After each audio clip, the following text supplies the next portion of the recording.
বিসমিল্লাহির রহমানির রহিম। 31শে জানুয়ারি 2025। বাংলাদেশ এবং বাংলাদেশের বাইরে যারা আমার ভিডিও দেখেন সবার প্রতি শ্রদ্ধা এবং ভালোবাসা। আজকের শিরোনাম হলো আওয়ামী লীগ ক্ষমতা পেলে কাউকে ছাড়ে না। কেন এই শিরোনামটা করলাম তার একটা কথা বলি। আমি লক্ষ্মীপুর জেলা থেকে এই ভিডিও করছি। লক্ষ্মীপুর জেলার শহরের সরকারি কলেজের মাঠে কোকো স্মৃতি ক্রিকেট টুর্নামেন্ট চলছে।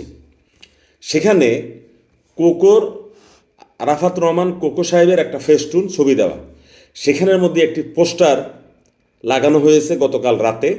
এটা নিয়ে বেশ এই শহরে হইচই পড়ে গেছে।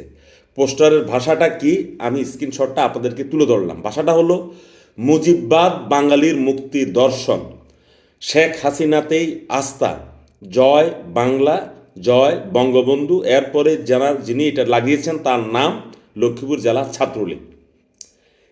এই দেখেন, এটা কোথায় লাগিয়েছে? জামাতের কোনো ফেস্টুনে নয়, স্বয়ং বিএনপির ফেস্টুনি দলা চলে।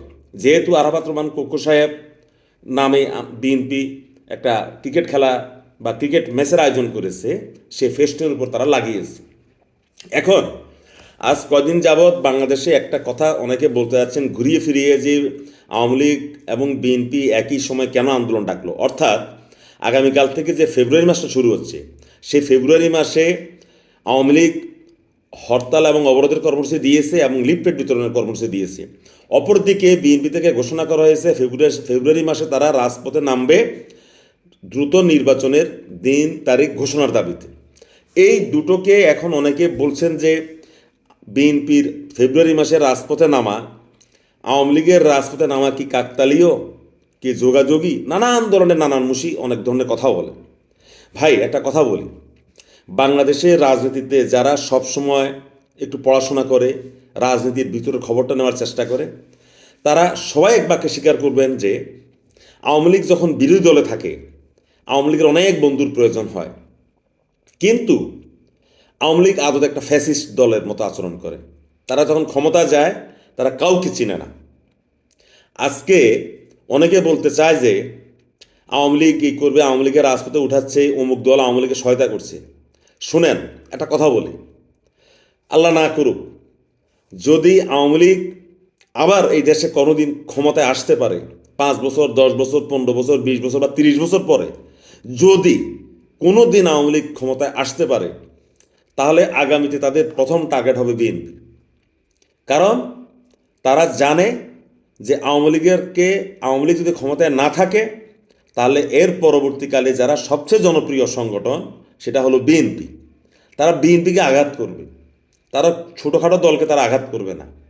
এবং আওয়ামী লীগ যে তারা কাউকে পাত্তা দেয় না, কাউকে যে তারা মানে গণায়ের মধ্যে নেয় না, এই যে ফেস্টুনের উপর আরাফাত রহমানের কোকোর ফেস্টুনের উপরে যে ছাত্রলীগে যে পোস্টারটা লাগিয়েছে, এটাই হলো তার নমুনা। এরা ফ্যাসিস্ট আচরণ এখনো ছাড়েনি। ক্ষমা তো দূরের কথা, বিগত দিনে যে পাপ করেছে, অন্যায় করেছে, জেনে হোক আর অজানাতে হোক, তারা তো ক্ষমা তো চাওয়া দূরের কথা, বরং তারা দিব্যি বাংলাদেশের বিভিন্ন জেলাতে দেয়ালে দেয়ালে তারা গ্রাফিতি আঁকছে, যেটা বিভিন্ন পত্রপত্রিকায় আমরা পড়তে পাচ্ছি। বিভিন্ন জায়গায় তারা দেয়াল লিখছে। অথচ জুলাইয়ের শেষে এবং 5ই আগস্ট এবং 5ই আগস্টের পরে বাংলাদেশের প্রত্যেকটা শিক্ষা প্রতিষ্ঠান এবং বাংলাদেশের বিভিন্ন শহরে যে দেয়ালগুলো ছিল, দেয়ালের মধ্যে সেই মুগ্ধ যারা ছিল, যারা শহীদ হয়েছে তাদের কথা লেখা ছিল, বিভিন্ন ধরনের স্লোগান লেখা ছিল, আওয়ামী বিরোধী ফ্যাসিস্ট বিরোধী বিভিন্ন স্লোগান লেখা ছিল।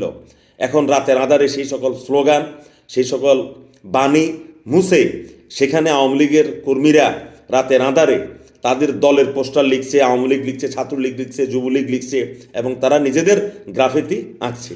এই হলো আওয়ামী লীগের চরিত্র। ধন্যবাদ সবাইকে।